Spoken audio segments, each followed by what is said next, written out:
time to go today. So we're not going to be in quite as much of a rush today. We can take our time a little more on this lesson. Let's see. Davy, can we get her going now? So I can change my slide. There we go. All right. So this is our class, Solving the Exodus Mystery. We are on session 5, Israelites in Egypt. All right. So some of our class is gone today, and I was almost gone myself. I've had the stomach virus this week, wiped me out for about 48 hours or so. I was out of commission. But feeling good today, and Steph had it early in the week, and then I got it later in the week. Isn't that fun? Yeah, share and share alike. That's married life right there.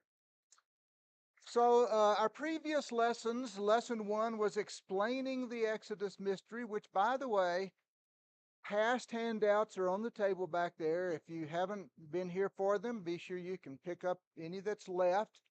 Some stacks are a little more than the other. I don't want to keep them whenever the class is over. I just want to put away my, one set and not a whole bunch of them. Explaining the mystery was lesson 1. Lesson 2 was correcting the dates, and that was a little tedious for some of you. However, you can see now just how important it was to get, especially the length of time that the Israelites would have been in Egypt, having that corrected. Number 3 was Joseph and the 12th Egyptian dynasty, to show the circumstances that would have coincided with biblical story. Session 4 was Joseph and the reign of Sesostris the first. And so here we are on session 5 now, Israelites in Egypt. So, okay, beginning of the notes. You may have picked those up already because I put out lesson 5 notes today if you wanted to look along. First thing is that Ted Stewart is very honest in pointing out reasons why Joseph's story would not fit into any other Egyptian dynasty. Now, it's not like he's saying, I don't know why they couldn't find it. Yeah, it could have been any time. It could have been anywhere. No, it couldn't.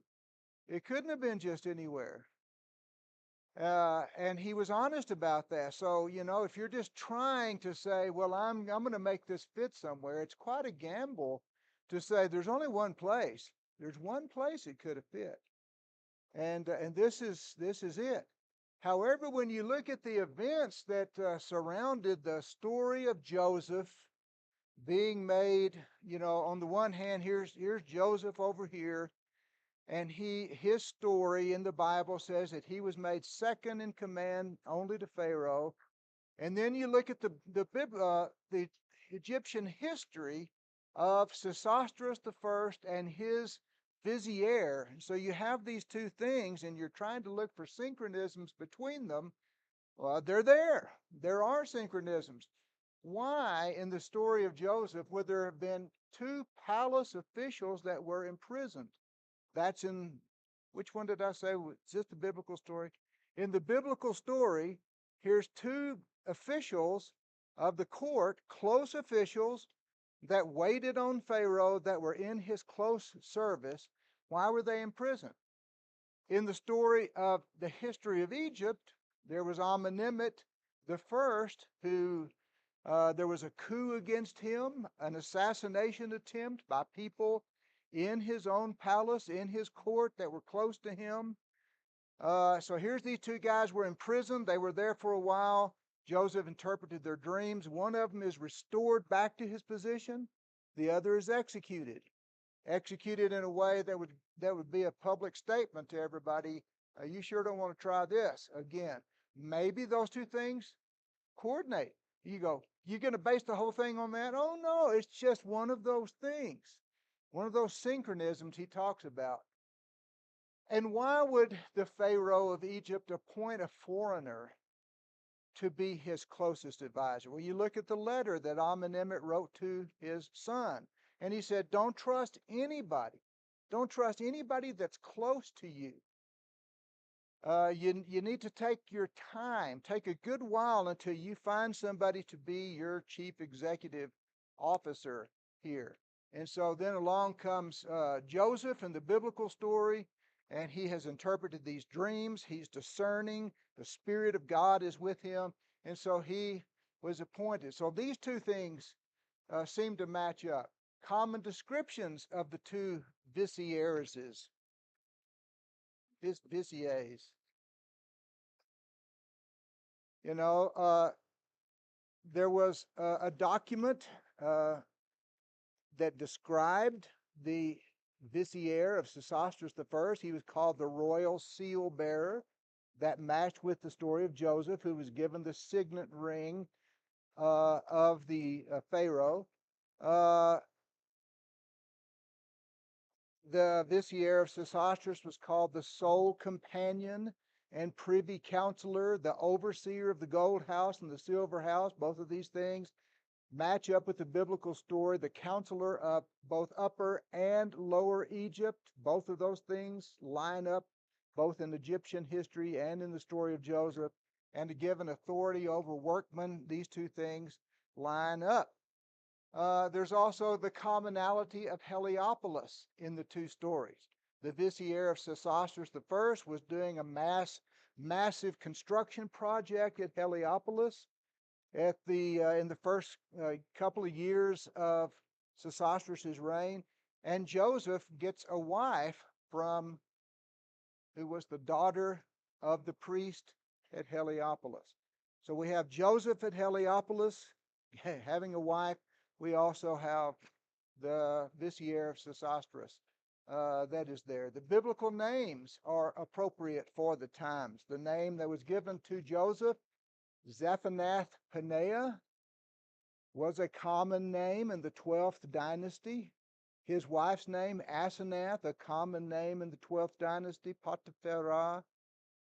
That's the last time I'm going to mess with you on that name right there. That would have been a common and the proper name in Egyptian history. So those things line up. The timing of the birth of Joseph's sons, it says that his sons were born before the years of famine began.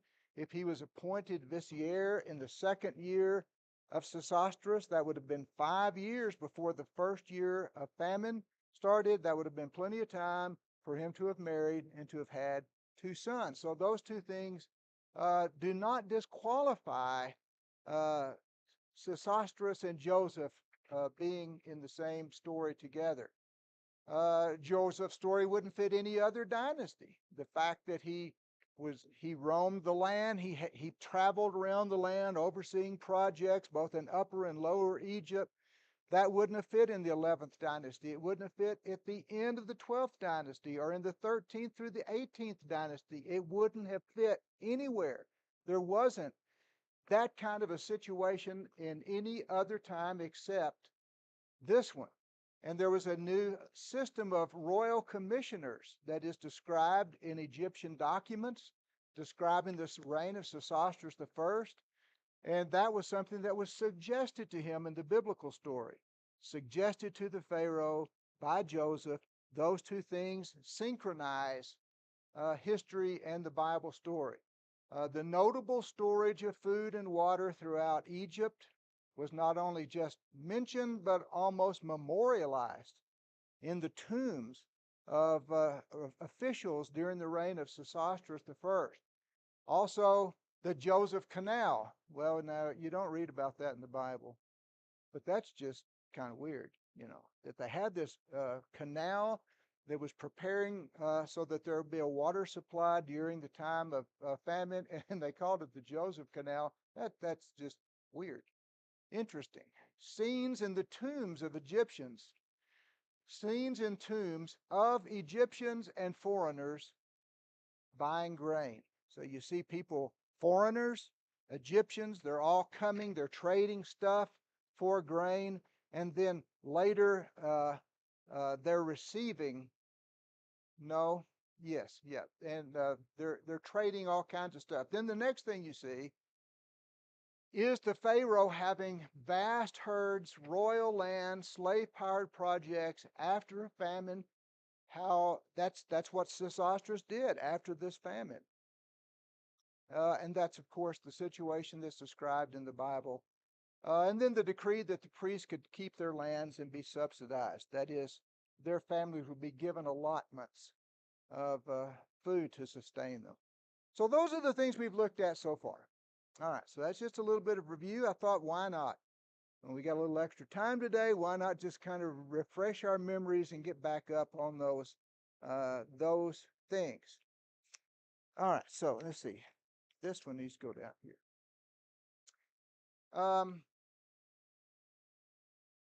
Even the account of Joseph's family settling on their own land in Goshen fits with Egyptian history. Joseph was considered a prophet and a holy man. So get your Bible. We're going to read quite a bit from the Bible today in Genesis 41 through 47. This first scripture is in Genesis 41, verses 38 to 40. Pharaoh said to his servants, Can we find a man like this in whom is a divine spirit? Pharaoh, in the biblical story, considered Joseph to have a divine spirit. What would you call that? In Egyptian history, the prophets and the priests were given land. They could keep their land, and they were subsidized. We saw that was the case. And so Joseph was a holy man. Verse 39, Pharaoh said to Joseph, Since God has informed you of all this, there is no one so discerning and wise as you are. You shall be over my house, and according to your command, all my people shall do homage. Only in the throne I will be greater than you. So that was the biblical account of what happened. Prophets and priests were allowed to keep their land. We saw in Egyptian history last week. There was a fella who said, My land is my land. It does not belong to the crown because I am the son of a priest. The priests under the reign of Sesostris I were allowed to keep their lands while everyone else had to sell their lands. This was true in Genesis chapter 47.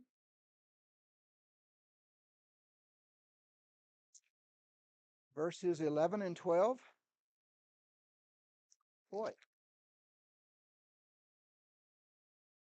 You know, this is one of the reasons that I needed to quit preaching. I've told you this before, because I can't turn pages.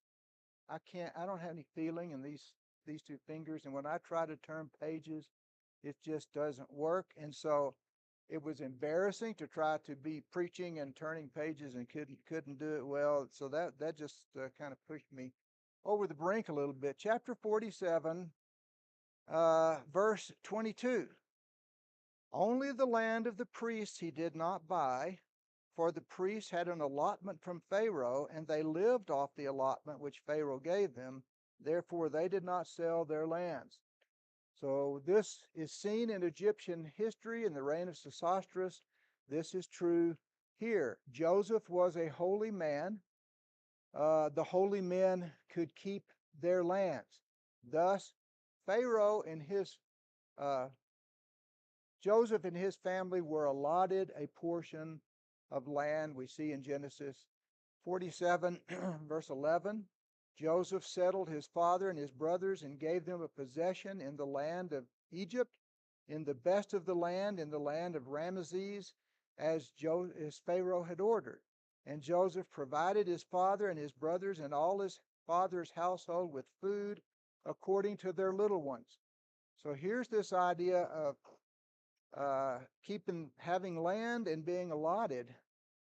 So not only did Joseph's family get to come and have some land because he was a holy man, and Sesostris allowed the holy men, the priests and the prophets, to keep their land, but they also were allotted portions. And so they're subsidized with food as well. So they really got a good deal there. Verse 27, Now Israel lived in the land of Egypt in Goshen, and they acquired property in it and were fruitful and became very numerous. So the biblical account says that there were these Israelites from the land of Canaan who had come to live in the land of Goshen. If there truly was an actual Pharaoh of Egypt who appointed Joseph as vizier, there's no reason to discount Sesostris I as being that Pharaoh. It synchronizes. But we wouldn't be able to find the remains of Joseph in any Egyptian tomb. Even if he had one time had been there, he wouldn't have remained there. Joseph's family swore to return his body to the land of Canaan. Look in Genesis chapter 50, beginning in verse 22. Now Joseph stayed in Egypt, he and his father's household, and Joseph lived 110 years. That was a pretty long life at that time. And Joseph saw the third generation of Ephraim's sons. Also, the sons of Machir, the son of Manasseh, were born on Joseph's knees. And Joseph said to his brothers, I'm about to die, but God will surely take care of you and bring you up from this land to the land which he promised on oath to Abraham, to Isaac, and to Jacob. Then Joseph made the sons of Israel swear, saying, God will surely take care of you. You shall carry my bones up from here. So Joseph died at the age of 110, and he was embalmed and placed in a coffin in Egypt. So there is the biblical story, the biblical history. In Exodus 13, verse 19, it says that Moses took the bones of Joseph whenever the Israelites left out of Egypt. In Joshua chapter 24, verse 32, it says the bones of Joseph were buried at Shechem.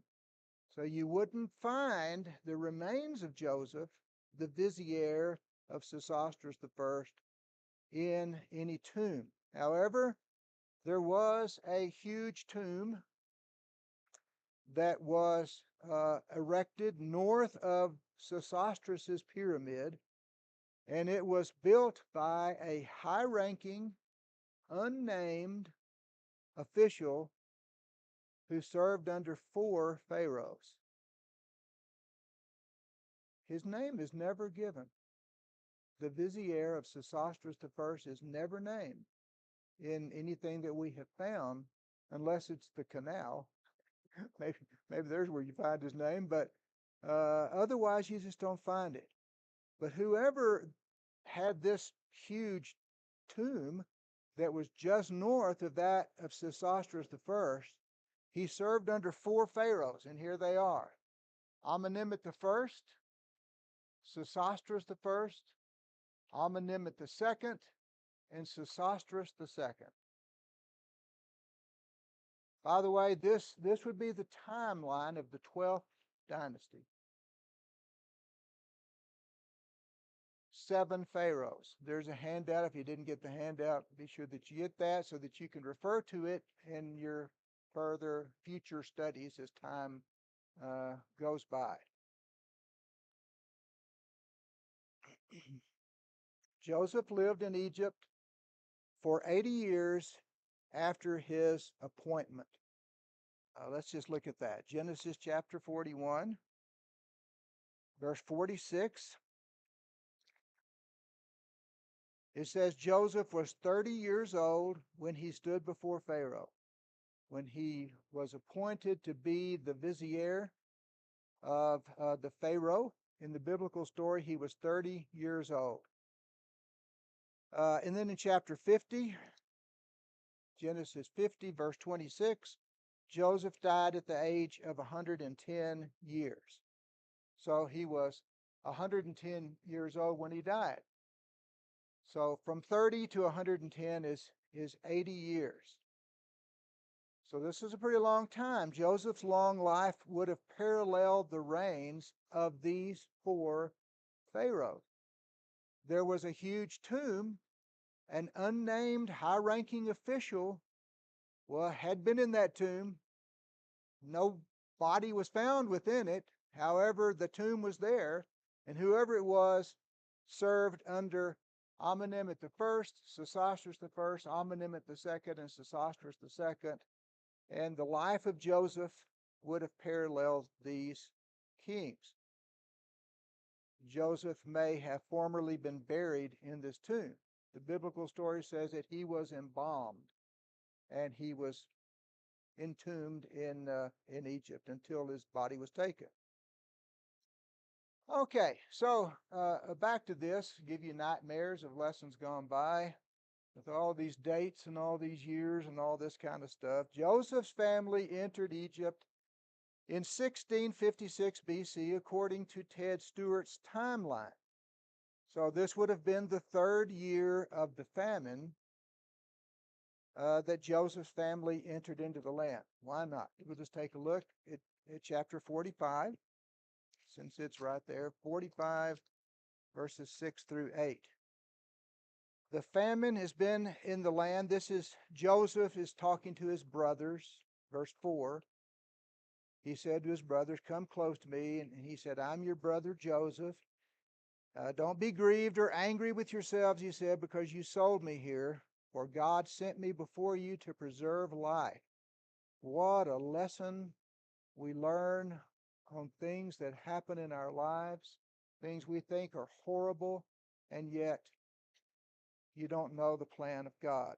But Joseph had a wonderful attitude. He says, "For the famine has been in the land these 2 years, and there are still 5 years in which there will be neither plowing nor harvest.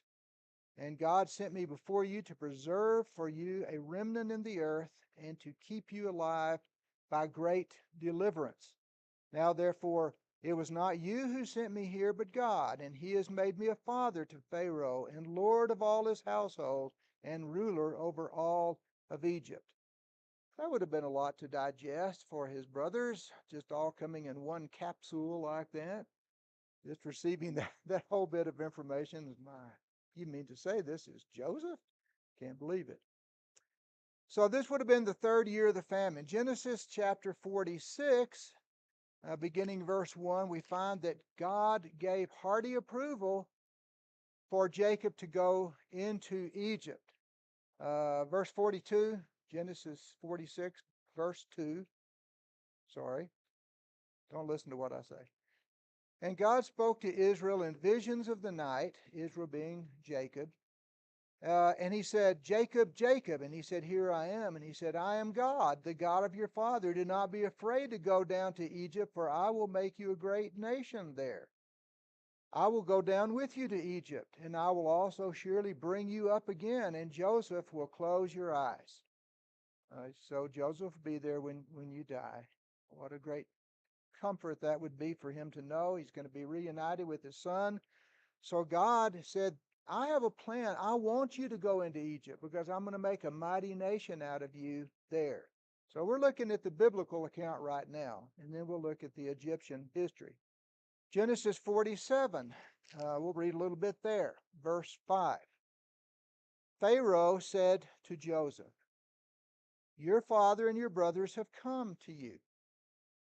The land of Egypt is at your disposal. Settle your father and your brothers in the best of the land.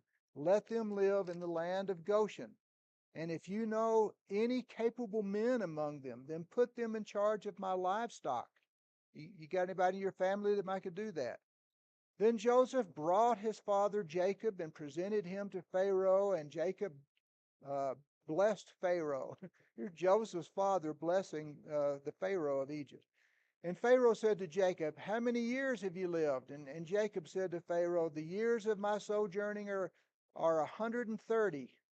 Few and unpleasant have been the years of my life, nor have they attained the years that my fathers lived during the days of their sojourning.'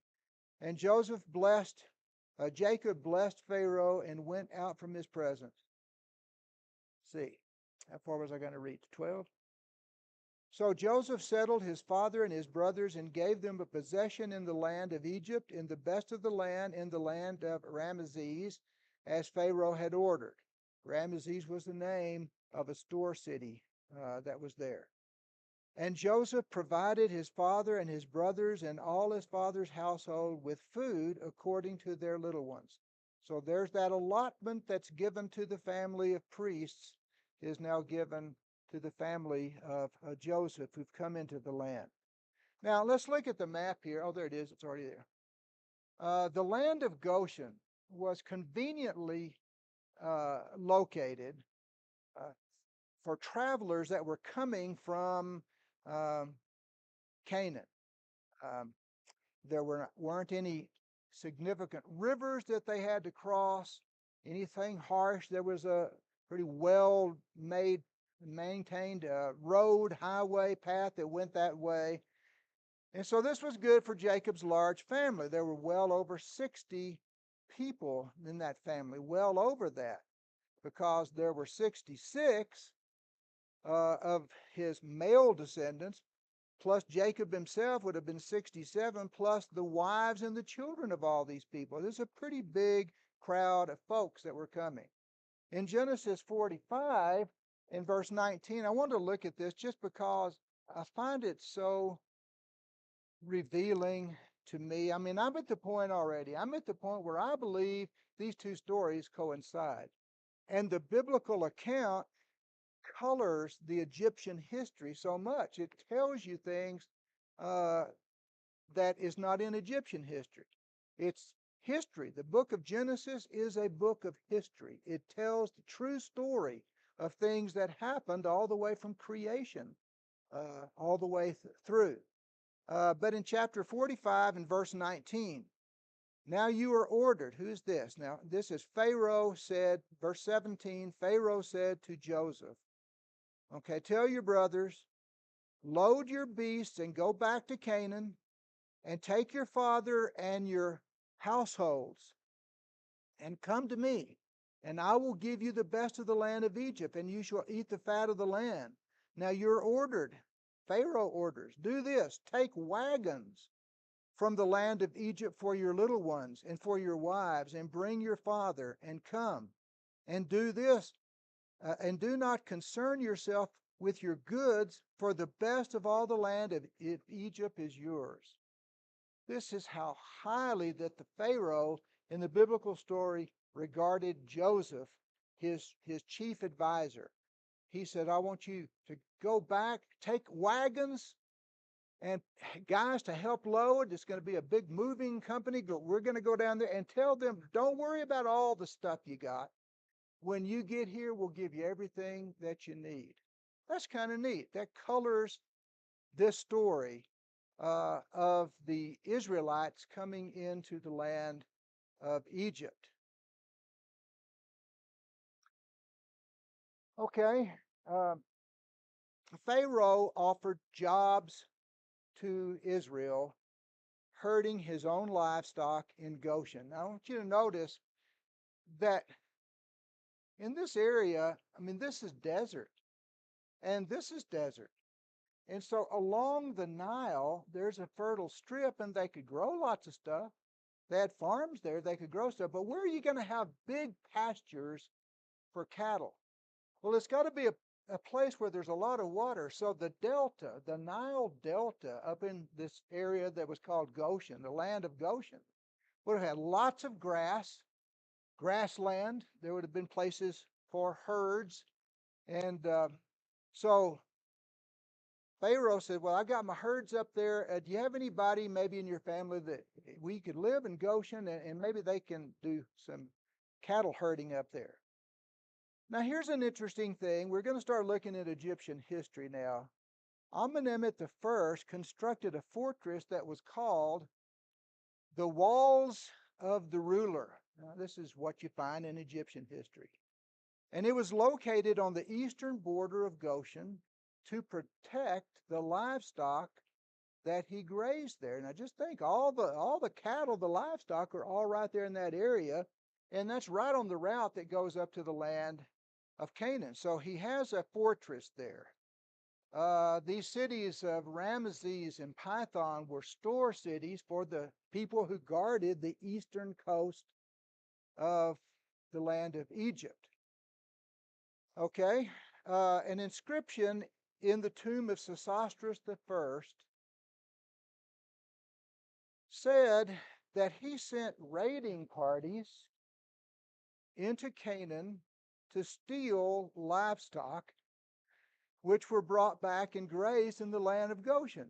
Now, this went both ways. The Canaanites would try to come in there and rustle cattle and take back, and the Egyptians were going up into Canaan and rustling cattle and bringing them back. And so they tried to protect their borders. Since the borderland was so prone to attack by raiding parties, special permission was necessary for anyone to live there. So, okay, in Genesis 46, verse 33, it shall come about when Pharaoh calls you, Joseph is advising his brothers, and says, what is your occupation? You shall say your servants have been keepers of livestock, not shepherds. Don't say you're shepherds. Say you're keepers of livestock. That's true. And you've done this from your youth even until now, both we and our fathers, so that you can live in the land of Goshen, for every shepherd is loathsome to the Egyptians. Well, this sounds just like cowboy history of the 1800s, doesn't it? There's the cattlemen and the sheepmen. You know, they hated each other and they rustled each other's cattle all the time. I can almost see these raiding parties going in to Canaan with their cowboy hats on and on their horses, you know, and they're rounding them up and herding them back, you know, and this goes back and forth. And that you know, when you see the Egyptian history with the biblical history, it just makes the whole story, I think, so much more colorful. In Genesis 47 in verse 11, um, I'll just read it. Verse 11. So Joseph settled his father and his brothers and gave them a possession in the land of Egypt, in the best of the land, in the land of Ramesses, as Pharaoh had ordered. So this was Pharaoh's order for them to be able to live in that land. Okay, now we're on the last page, and we got about 10, 15 minutes or so, so we're going to start wrapping it up. Catch this now, all right? This is from Papyrus Hermitage 1116b, verses 67 and 68. Have y'all ever read that one? You know, the Papyrus Hermitage? And it's also found in Papyrus Butler 527, verse 11. What are these? These are things that have been discovered by archaeologists, and they're translated and put into the writings of our archaeologists concerning Egyptian history. And what does this one say? It says in the 12th dynasty, that's what we're studying right here. The 12th dynasty, there were foreign shepherds. Apparently this thing don't say your shepherds didn't really fool anybody. We know who you are. We know who they are. There were foreign shepherds who were in Egypt and were permitted access by special favor coming from Egyptian documents. That in the 12th dynasty, there were these foreign shepherds given special favor to pasture their flocks in Goshen. Wow. That's pretty cool. The number of free foreigners increased in Egypt prior to the reign of Sesostris III. Well, that's what you would expect. Joseph coming in during the reign of Sesostris I. His family comes in, and a pretty large group, but only 100 or so, maybe a little more. They come in, but they're able to grow all the way through the rest of Sesostris' reign, the reign of Amenemhet II, and through the reign of Sesostris II. They're growing. Now there's a number of free foreigners. Free foreigners, meaning they're not slaves. They haven't been captured in war. They weren't forced to live there. And they came in prior to the reign of Sesostris III. Tomb scenes during the reigns of Sesostris I and Amenemhet II, you see where that is on the timeline, There are scenes within the tombs of Sesostris I and Amenemhet II show numbers of Canaanite warriors serving in the Egyptian army. There were Canaanites that were serving alongside the Egyptians. These scenes depict raids into Canaan to rustle cattle for Pharaoh's herds. 1 Chronicles chapter 7, verse 21. I'm going to read part of it. I'm not reading all of it because it's got so many hard names. 1 Chronicles 7, verse 21 and 22 records the death of Ezer and Elead. Okay, who were they? They were the sons of Ephraim, the grandsons of Joseph. Joseph's grandsons, two of his grandsons, not all, but two of his grandsons, Ezer and Elead, two of the sons of Ephraim. And it says in verse 21, Ezer and Elead were killed by the men of Gath because they came down to take their livestock. So the Bible says that these grandsons of Joseph were killed raiding cattle in Canaan, because that's where Gath is. Gath is here. And so the guys in Gath killed them because they were raiding, rustling cattle. You know, I've read that before in the past. I didn't get it. I'm like, what? These grandsons of Joseph are cattle rustlers? Why? Why would they be? But Egyptian history says that was the common practice at the time. There were the walls of the ruler that was set up to protect the herds of Goshen. And they got their cattle, a lot of them, by going up into Canaan and getting them. So here we have historical synchronisms. That's what this is. The story of the Bible, the story of Egypt, synchronizing with each other. All right, so we're going to take a quick run to the finish here. Pre-workers, I didn't put this part. Their deaths, the death of these guys, Ezer and Elead, would have been in the 47th year of the reign of Sesostris. And that would have been exactly the time that the children of Israel were said to have been in the land of Goshen and said to have been doing these very things. Okay. Free workers from Canaan worked the mines of northern Egypt in these days. Mines of northern Egypt. The Cambridge Ancient History records the mining expeditions in the peninsula, the land of Goshen, during the 12th dynasty, the time we're looking at, did not include detachments of police or soldiers. They didn't have to have guards on these guys to make them work in these mines. Asiatics is what they called anyone coming from the north. Either singly or in groups of 6, 10, and 20 men came to join the mining parties. They were not enemies who had been conquered and reduced to forced labor. That's what William Hayes says in the Cambridge Ancient History. They weren't conquered foreigners. They were free working foreigners in Goshen working in the mines. It goes on to say, the great majority of Asiatics who settled in Egypt during the Middle Kingdom, which is what we're looking at, were humble, peaceful people. They are to be seen in large numbers, employed on domestic tasks in private homes. They're also encountered in the service of temples. The earliest dated instance belongs to the reign of Sesostris II. Large numbers in the reign of Sesostris II. It wouldn't have been such large numbers under Amenemhet II because they were growing in number. They probably wouldn't have been in domestic labor earlier. But in the reign of Sesostris, Sesostris II, there were large numbers of them, and they were serving in domestic duties as well.